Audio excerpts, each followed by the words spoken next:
ก็รู้เลยว่าเป็นคนที่ฉลาดคนไม่ค่อยฉลาดคนเรียนรู้เร็วคนเรียนรู้ช้าก็ดีเพราะฉะนั้นก็ขอให้เราตั้งที่ตั้งใจโอกาสนี้ขอเชิญตัวแทนนักเรียนชาวใกล้บ้านข่าวพ่อของแม่สิขอเชิญครับ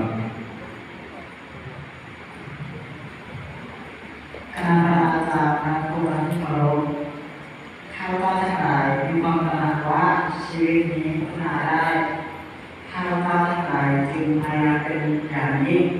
ในการที่จะปรับใหม่เพื่อพัฒนาตัวเองและยกระดับชีวิตของตัวเองให้สูงขึ้นด้วยการศึกษาและการฝึกฝน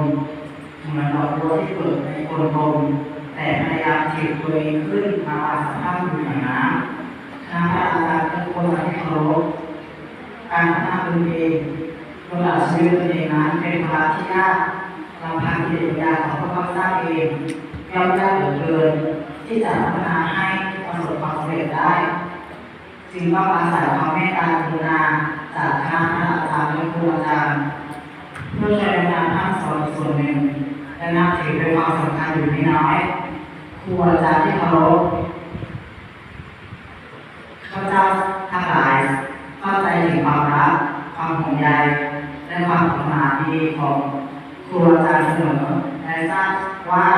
คณะครูอาจารย์มีความประสงค์จะให้ข้าพเจ้าทั้งหลายเข้าร่วมฝึกอบรมตามโครงการอบรมประธานเพื่อพัฒนาคุณภาพชีวิตข้าพเจ้าทั้งหลายยิ่งมีความซาบซึ้งในพระคุณของท่านมากขึ้นที่มีความหวังดีต่อพวกข้าพเจ้าอยู่เสมอด้วยความสำเร็จในพระคุณนี้